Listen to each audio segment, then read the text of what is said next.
డబ్బు, అనారోగ్యం, ఉద్యోగం, వ్యాపారం, అప్పులతో బాధపడుతున్నారా? మీకోసమే లాంచ్ యువర్ ఫ్యూచర్ ప్రోగ్రామ్. చాలా సార్లు మీరు వినే ఉంటారు ఈ సబ్జెక్ట్ గురించి. కానీ బోలెడు డౌట్లుంటాయి. అదే నిత్య పూజా విధానం ఎలా చేయాలి? నిత్య దీపారాధన ఎలా చేయాలి? ఎన్ని ఒత్తులతో దీపారాధన చేయాలి? ఆ ఒత్తుల్ని అంటే ఆ దీపాన్ని స్వామి వైపుకు చూపించాలా? మన వైపుకు చూపించుకోవాలా? దీపం పెట్టే ముందు ఆ గదిని శుభ్రం చేయాలా? లేకపోతే బూజులు అవి దులుపుకోవాలంటే శుక్రవారాలు అడ్డొస్తాయా? స్త్రీ దీపం పెట్టవచ్చా? లేకపోతే ఆ ఇంటి యజమాని పురుషుడు మాత్రమే దీపం పెట్టాలా?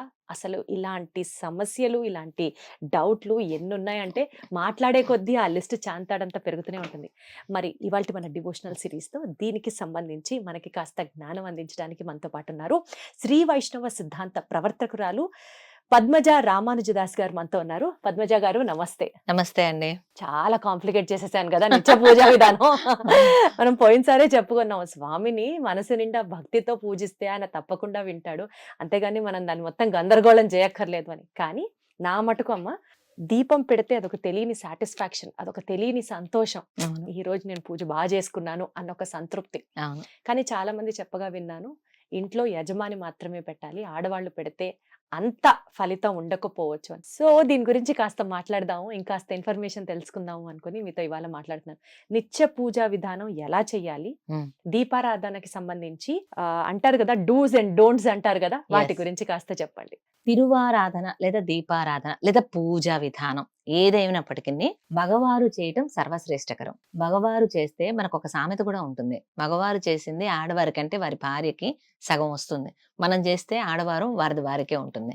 అయితే పుణ్యపాపాల గురించి పక్కకు పెడితే మగవారు చేయటం అనేది ఒక పద్ధతిగా చెప్తారు పెద్దలు. అనాచారం మనకి అనూచారంగా వస్తున్నటువంటి సంప్రదాయం ఏమిటంటే మగవారు చెయ్యాలి, ఆడవారు ఆ తిరువారాధన అంటే ఆ పూజకు సంబంధించినటువంటివన్నీ కూడా సమకూర్చటం ఆడవారి యొక్క పని. మగవారికి కుదరనప్పుడు ఆడవారు చేయవచ్చు, అట్లా చెప్తారు. శ్రేష్టమైతే మగవారు చేయటమే.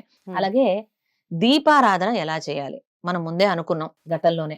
నిండు మనసుతో భక్తితో స్వామి మీద విశ్వాసంతో చేయాలి. ఆ స్వామి చెప్పాడు గీతాచార్యుడుగా భగవద్గీతలో, పత్రం పుష్పం ఫలం తోయం అంటూ. అంటే ఏది సమర్పించినా భక్తితో సమర్పించాలి. అంత పత్రం సమర్పించినా, పుష్పం సమర్పించినా, ఏది సమర్పించినా. అలాగే మనం చేసేటువంటి పూజ విధానం కూడా ఏది చేసినా నిండు భక్తితో చేసినప్పుడు దోషం ఉండదు. అక్కడ కూర్చుని బాడీ ప్రెసెంట్ మైండ్ యాబ్సెంట్ అన్నట్లుగా ఏదో చేసామనుకోండి, షోడశ ఉపచారాల పేరు మీదుగా అనంతమైన అపచారాలే చేస్తూ ఉంటాం. అయ్యయ్యో. అంటే షోడశ ఉపచారాలు 16 ఉపచారాలు చేయాలంటారు ఆరాధనలో ప్రతినిత్యం. దాని పేరు మీదుగా మనం అనంతమైన అపచారాలు, లెక్కలేనన్ని అపచారాలు చేస్తూ ఉంటాం.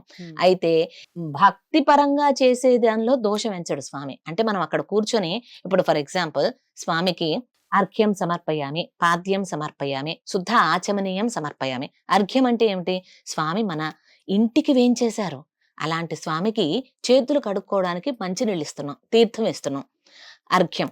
పాద్యం అంటే కాళ్ళు కడుక్కోవడానికి తీర్థం ఇస్తున్నాం. అలాగే ఆచమనం అంటే ఆ స్వామి స్వీకరించడానికి. ఇలా మనం భక్తి భావంతో ఆ చేసే దాని మీద మనసు లగ్నం చేసి చేస్తూ ఉంటే, ఆహా స్వామి మా ఇంటికి వేంచేసావా, కాళ్ళు కడుక్కుంటున్నావు, ఇది నిజమేనా, నువ్వు ఇక్కడ వేంచేస్తున్నావా, నీకు ఆరాధన నేను సమర్పిస్తున్నానా అని మమేకమైపోయి దానిలో లీనమైపోయి, ఒకవేళ మీరు దీపారాధనకి మర్చిపోయి ముందుగా అగరబత్తి వెలిగించి అలా కుడి ఎడమైతే తప్పులేదు. అలా కాకుండా ఇక్కడ కూర్చొని ఇది పూజ అంతా చేసుకుంటూ, పనమ్మాయి వచ్చిందా ఏమండి పొయ్యి మీద పాలు పొంగుతున్నాయేమో చూడండి, ఇలా గనక మనం చేసామనుకోండి అది దోషమే. ఆ స్వామే స్వయంగా మన ఇంటికి ఏం చేశారో, పరాత్పరుడు ఆ శ్రీమన్నారాయణుడు అందరి చేత ఆరాధనలు అందుకునే పరమాత్మ ఈ దాసుని చేత ఆరాధనలు అందుకోవడానికి మన ఇంటికి వేంచేశారే అంటూ అలా తెలియని ఒక ఆనందంలో మమైకమైపోయి మనం ఏదన్నా ఒకటి అలా తప్పు చేసినా పట్టించుకోవడం. సెకండ్ సిచ్యుయేషన్ ఇందా చెప్పాను. కాబట్టి ఎప్పుడైనా సరే ఆ భక్తి భావనతో చేయాలి, ఏది చేసినా దాని అర్థం తెలుసుకొని చేయాలి విశేషించి. ఇక దీపాల విషయానికి వస్తే ఎలా చేయాలి ఏమిటి అన్నారు. దీపారాధన 2 దీపాలు పెట్టడం ప్రశస్తం, విశేషం. ఒక దీపం కన్నా 2 దీపాలు ఉండాలి. ఆ 2 దీపాలు కూడా స్వామి వైపు వెలుగుతూ ఉండాలి. అలాగే శ్రీ వైష్ణవ సంప్రదాయం ప్రకారం అయితే 2 ఒత్తులు వేసి రెండింటిని కలిపి వెలిగిస్తాం. అంటే 2 కలిపి ఒక ఒత్తుకి అంటే కలపటం అంటే ట్విస్టింగ్ గా కాదు, రెండింటిని ఒక దగ్గరికి చేర్చి వెలిగిస్తాం. భగవంతునికి నిత్యం మనం పూజ చేసేటప్పుడు 2 దీపాలు వెలిగించవలసి ఉంటుంది దీపారాధనలో. ఈ 2 దీపాలలో కూడా ఒక్కొక్క దీపంలో 2 ఒత్తులు ఒక దగ్గరగా చేర్చి వెలిగించాలి. ఎందుకు 2 ఒత్తులు ఒక దగ్గరగా చేర్చటం అంటే, మన శరీరాన్ని, బుద్ధిని ఏకం చేసి బాడీ ప్రెజెంట్ మైండ్ యాబ్సెంట్ అన్నట్లు కాకుండా రెండిటిని ఏకం చేసి ఏకాగ్రతతో స్వామి పట్ల పూర్తి భక్తితో మనం పూజ చేస్తున్నాం అనటానికి సూచనగా 2 ఒత్తులను కలిపి ఒకటిగా చేర్చి ఒక దీపం, అలాగే మరొక దీపం, 2 వైపులా 2 దీపాలు పెట్టి దీపారాధన చేయవలసి ఉంటుంది. ఇటువైపు కానీ కూడా ఆ రెండిటి నుంచి వచ్చే అగ్ని ఒకటే ఒకటే జ్యోతి ఒకటే ఉంటుంది. జ్యోతి అలా వెలుగుతూ ఉంటుంది. అలా ఎందుకు అంటే, ఈ ఆత్మ పరమాత్మ ఈ 2 కూడా వేరువేరుగా కనిపిస్తాయి. విశిష్టాద్వైతం అంటే ఏంటో తెలుసుకోవాలి ముందుగా. ఉమ్, విశిష్ట అద్వైతం, ఆత్మ వేరు పరమాత్మ పరమాత్మ వేరు. వేరు. అయితే ఆత్మ పరమాత్మతో కలిసి ఎప్పుడూ కూడా అచేతనం కూడా ఉంటుంది. ఉదాహరణకి మీకు అర్థం కావడానికి చెప్తా. ఇదేంటి చెప్పండి? బొటన్ వేలు. బొటన వేలు. దీంట్లో ఓన్లీ బొటన వేలే ఉందా? ఇంకా ఏముంటాయి లోపల? పైన చర్మం ఉంది, ఉమ్, దాని కింద మజిల్స్ ఉంటాయి, సన్నని నరాలు, ఆ లోపల ఎముక ఉంటుంది, ఉమ్, రక్తం ఉంటుంది. ఉమ్. ఏది చూపించరే విడవిడిగది. లోపల ఉన్నాయి. ఇంకేంలా చూపించాలంటే కోసుకోవాల్సిందే ఇంకా. కదా, కానీ లేవని చెప్పడానికి లేదు, లేదు, ఎప్పుడూ కలిసే ఉంటాయి. కలిసే ఉంటాయి. అలాగే శరీరం ఉంది, ఈ శరీరం లోపల ఆత్మ ఉంది, ఆ ఆత్మ లోపల అంతర్యామిగా పరమాత్మ ఉన్నాడు. 3 వేరువేరుగా చూడలేము, ఎప్పుడూ కలిసే ఉంటాయి. ఉమ్, కానీ వేరు, అన్ని ఒకటే అంటానికి లేదు. స్కిన్ వేరు, మజిల్స్ వేరు, బ్లడ్ వేరు, ఫ్లష్ వేరు, అన్ని వేరు వేరే. కానీ వేరువేరుగా తీసి చూడటానికి కుదరదు, కలిపి ఉంటాయి. అదే విశిష్టాద్వైత సిద్ధాంతం. ఉమ్, ఉమ్. విశిష్టాద్వైత సిద్ధాంతం అంటే ఆత్మ పరమాత్మ పరమాత్మ. ఈ శరీరం 3 కలిసే ఉంటాయి. ఉమ్, దానికి సూచనగానే ఆ మనలో ఉండేటువంటి అహంకార మమకారాలను పోగొట్టమని ఆ స్వామిని ప్రార్థన చేస్తూ 2 ఒత్తులు వేసి ఆ రెండింటిని కలిపి వెలిగించి ఆ స్వామికి ఇటువైపు ఒకటి అటువైపు ఒకటి 2 దీపాలు పెట్టి మనం స్వామికి ఆరాధన చేయాలి. ఉమ్, ఉమ్. అసలు మనం పూజ ప్రారంభమే దీపారాధనతో ప్రారంభం చేస్తాం. అగ్ని ఆరాధన కదా. పూజ దేంతో స్టార్ట్ చేస్తాం? దీపారాధన. అగ్నితో ఆరాధన. అంటే ప్రధానంగా మనం ఫస్ట్ చేసే ఆరాధన అగ్నిదేవునికి, అగ్ని సంస్కారం, దీపాన్ని ఆరాధన చేయటం అంటే ఆ మహాలక్ష్మిని ఆరాధన చేయటమే. ఉమ్. మనకి సంపదనిచ్చేది అమ్మవారే కదా. అమ్మవారే. అంటే దీపారాధన చేయటం ద్వారా లక్ష్మీ ఆరాధన అనే చెప్పవచ్చు. ఓకే.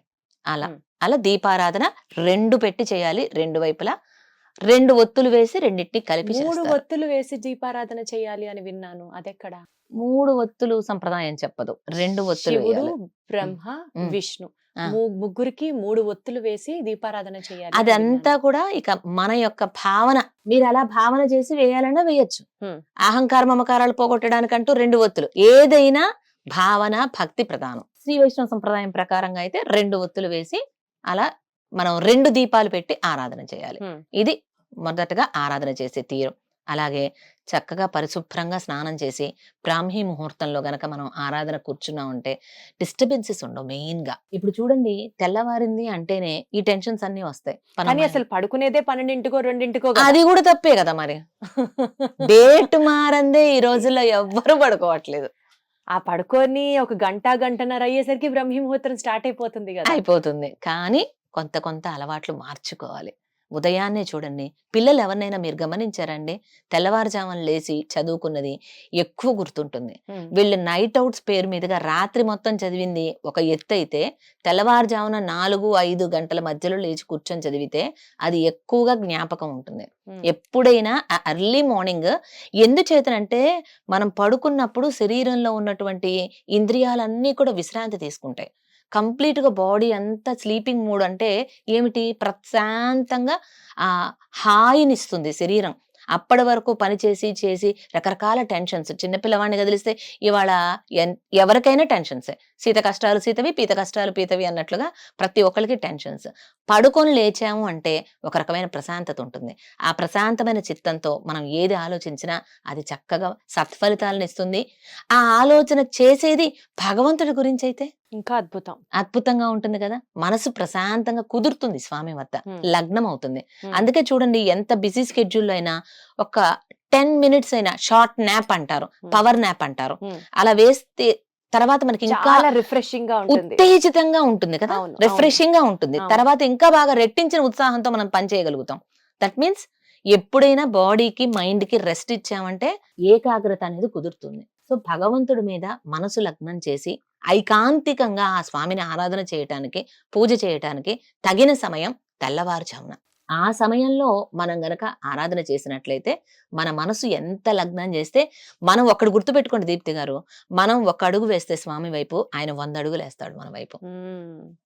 ఆ వేసే అడుగు పరిపూర్ణమైన మహావిశ్వాసంతో ఆయన పట్ల అడుగు వేయటానికి సహకరిస్తుంది బ్రాహ్మీ ముహూర్తం. ఆ స్వామి అనుగ్రహం కూడా మన మీద అంతే గొప్పగా ప్రసరిస్తుంది ఆ ఉదయం వేళల్లో మనం చేసేటువంటి ఆరాధన.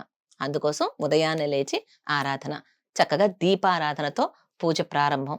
ఇక మనకు వచ్చినటువంటి స్తోత్రాలు అవన్నీ, అంటే ప్రతి ఒక్కళ్ళకి స్వామిని స్తుతించటం అనేది చేత కాదు. ఇప్పుడు మీరున్నారు, అందంగా మాట్లాడతారు, అద్భుతంగా అనర్గళంగా మాట్లాడగలరు, అలా అందరూ మాట్లాడలేకపోవచ్చు. అలాగే భగవంతుడిని స్తోత్రం చేయటం కూడా అందరికీ రాదు. అందుకే మన పెద్దలు ఎలాగో స్తోత్రాలు రాసి పెట్టారు.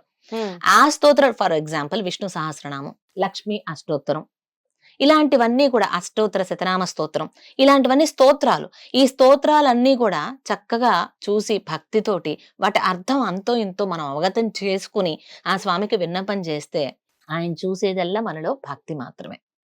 అందుకోసం ఎప్పుడు కూడా చిత్తం దేవుడి మీద పెట్టి చక్కగా మనసంతా కూడా ఆ స్వామిని నింపుకొని మనకు వచ్చిన స్తోత్రం చూసే చదవాలి. అసలు యాక్చువల్ గా చూడకుండా చదవటం అనేది కరెక్ట్ కాదు. కానీ మీరు చెప్పేది వింటుంటే చాలా బాగుంది. కానీ పద్మజ గారు, చూసి చదవడంలో కూడా ఒక్కొక్కసారి కొంతమంది ఎట్లా చెప్తారంటే, మనం పొరపాటున గనక తప్పు చదివితే పూజ చేస్తే వచ్చిన లాభం కన్నా తప్పులు చదవడం వల్ల దోషాలు ఎక్కువ వస్తాయి, కాబట్టి రాకపోతే అసలు చదవద్దు అంటారు. అంత భయం ఉండేసరికి అమ్మో అసలు మనం చదవకుండా మనస్ఫూర్తిగా స్వామిని వేడుకుంటే పోలా అని అనిపించే సందర్భాలు కూడా బోల్డ్ ఉన్నాయి. దీనికి ఏం చెప్తారు?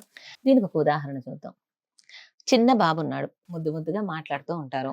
నేనే ఉన్నానండి, నాకు మనవరాలు ఉంది, శుక్లాం భరద్రం చెప్పమంది అనుకోండి, అది ఏదో కొన్ని దోషాలు చెప్తుంది. ఏమంటాం? ముద్దుగా ఉంది, ముద్దుగా ఉందంట. పిలిచి మరి దీప్తి గారు మా మనవరాలకి శుక్లాం భరద్రం కూడా వచ్చిందండి అని చక్కగా పిలిచి మరి చెప్పిస్తాం. అందులో దోషాలున్నా సరే ఎంత బాగా చెప్తుందో చూసారా అంటూ వాళ్ళు మెచ్చుకోకముందే మనమే చెప్పేస్తూ ఉంటాం. అవునా? ఇదే పరిస్థితి భగవంతుడి విషయంలో కూడా. మనం తెలియక దోషరహితంగా మనం చెప్పినా ఆయన మెచ్చుకుంటాడు. ఎప్పుడు? తెలియనప్పుడు. మనం మా మనవరాలంత వయసు ఉన్నప్పుడు, అంటే నేర్చుకోక మునుపు. అదే మనవరాలు పెద్ద ఈ 10-15 ఏళ్ల వయసు వచ్చిన తర్వాత కూడా శుక్లాం భరద్రం అంటే సూ పలకడం రాక కుక్లాం అన్నది అనుకోండి, ఒకటి పీకైనా సరిగ్గా చెప్పిస్తాం. అవునా? కరెక్ట్. భగవంతుడి విషయంలో కూడా అంతే. ఏదైనా ఒక స్తోత్రం పెద్దలను ఆశ్రయించి నేర్చుకోవాలి. ఆ నేర్చుకున్న తర్వాత కూడా దోషాలు సేవిస్తే, అంటే చదివితే, అప్పుడు మనకి ఆ స్వామి ఏ విధంగా మొట్టికాయలు వేయాలో అలా వేసి సరిగ్గా దారిలో పెడతాడు. నేర్చుకోక మునుపు తప్పులు సేవించిన చిన్న పిల్లలు వచ్చి రాని మాటలు, ముద్దు మాటలు మాట్లాడుతుంటే అలాగే అనుకోండి. మనం అందరం ఆయన పిల్లలం కదమ్మా, అంతే కదా. కాబట్టి ఎప్పుడు కూడా అలా దోషంగా స్వీకరించడం. తెలిసిన తర్వాత తప్పు చదవకూడదు. అందుకోసమే ప్రతి రోజు కూడా మనం చేసేటువంటి ఆరాధనలో ఆకరణ కాయేన వాచ మనసేంద్రియైర్వా బుద్ధ్యాత్మనా వా ప్రకృతే స్వభావాత్ కరోమి యద్యత్ సకలం పరస్మై నారాయణాయేతి సమర్పయామి అని శ్లోకం సేవించే కారణం. అంటే మనస వాచ కర్మణ, ఏదైనా తెలిసి గాని తెలియక గాని నేను చేసినటువంటి పూజలో ఏమైనా తప్పులు ఉంటే నన్ను మన్నించు స్వామి, అంతా నీ శ్రీపాదాల చెంత సమర్పిస్తున్నాను అంటూ మొత్తం ఆయనకు సమర్పించేసాం. ఇక మనదంటూ ఏమి లేదు. నేను చేశాను అనుకుంటే కదా వచ్చే తప్పులు మనకి.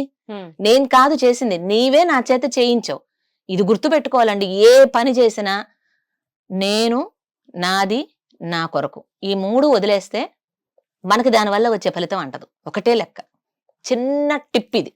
నేను పూలమాల కట్టా, నేను పూజ చేశా, ఎంత బాగున్నాడో స్వామి నేను వేసిన మాలలో. ఈ ఆనందం మంది కాదు, ఆ మాల ఆయనకి నచ్చాలి.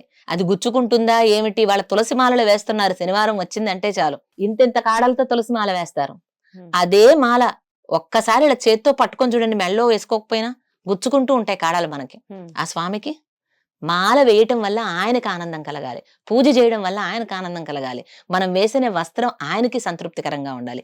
ఏదైనా ఆ స్వామి ముఖం ఆనందించాలి, ఉల్లాసం భరితంగా ఉండాలి, మనకి కాదు. కాబట్టి నేను చేస్తున్నాను, దీనివల్ల వచ్చేటువంటి ఫలితం నాది, దీనివల్ల వచ్చే ఆనందం నాది, ఈ మూడింటిని వదిలిపెట్టాలి. నేను, నాది, నా కొరకు. ఇవి వదిలిపెట్టి ఎప్పుడైతే చేస్తామో అంటే ఆ స్వామియే ఈ శరీరం చేత చేయిస్తున్నాడు అనుకున్నప్పుడు దీనిలో దోషాలు ఏమి రావు. ఆయనే చేయిస్తున్నాడని మనం అనుకున్నప్పటికీ ఎంత కాకపోయినా ఈ లోకంలో ఉన్నాం కాబట్టి ఇక్కడ 3 గుణాలు ఉంటాయండి. ఎంత కాదన్నా సత్వ, రజో, తమో గుణాలు. ఈ గుణాల్లో సత్వగుణం మంచిది, రజోగుణం మనలో కోపం తెప్పిస్తుంది, తామస గుణం కూర్చోగానే ఆవులింతలు వస్తూ ఉంటాయి పూజ దగ్గర. అవునా? అక్కడ డన్లప్పరుపు లేకపోయినా, చక్కని ఒక ఫెసిలిటీ లేకపోయినా, రాత్రిపూట పడుకున్నా కూడా నిద్ర రాదు. కానీ పెద్దలు ఎవరైనా ఏదైనా ప్రవచనం చెప్తున్నారంటే నిద్ర వస్తుంది. సరైన ఆనుడు లేకపోయినా, కూర్చోవడానికి ఏమీ లేకపోయినా. ఇది అందుకోసం ఆ విధంగా మనం ఎప్పుడైనా సరే భక్తితో చేయాలి. అయితే ఈ 3 గుణాలు మనల్ని ప్రభావితం చేసి ఏదైనా తప్పులు చేయడానికి అవకాశం ఉంటుంది కాబట్టి కాయేన వాచ మనసేంద్రియ ప్రార్థన అని క్షమా ప్రార్థన చేయాలి కదా. పూజ లాస్ట్ కి చేయాలి. ఎప్పుడైనా ఆఖరికి క్షమా ప్రార్థన చేసి అంతా ఆ స్వామికి సర్వం శ్రీకృష్ణ అర్పణమస్తు అనాలి. అందుకనే అంటే మొత్తం ఆయనకు వెళ్ళిపోతుంది. దోషాలు తెలియక మనం ఏమైనా జరగండొచ్చుగా మన వల్ల, అందుకోసం క్షమా ప్రార్థన మొత్తం ఆయనకు సమర్పించేసాం. ఇక మనకేమీ అంటదు. ఇది ఈ యొక్క భావనతో ఎప్పుడు మనం చేయాలి పూజ. నేను చెప్పాను కదండి, ఏదైనా సరే మనం చాలా కాంప్లికేటెడ్ గా ఆలోచిస్తుంటాం కానీ ఆ భగవంతుడిని చేరుకోవడం మాత్రం సౌలభ్యం, చాలా సులభం. ఇలాంటి విషయాలు ఇంకా మీతో మాట్లాడే కొద్దీ వస్తూనే ఉంటాయని నాకు అనిపిస్తుంది. ఈ ఎపిసోడ్ ఇంకటితో కంప్లీట్ చేసి నెక్స్ట్ ఎపిసోడ్ లో ఇంకొక స్పిరిచువల్ ఇన్ఫర్మేషన్ గురించి తెలుసుకునే ప్రయత్నం చేద్దాం. ధన్యవాదాలు పద్మజ గారు. తప్పకుండా అండి.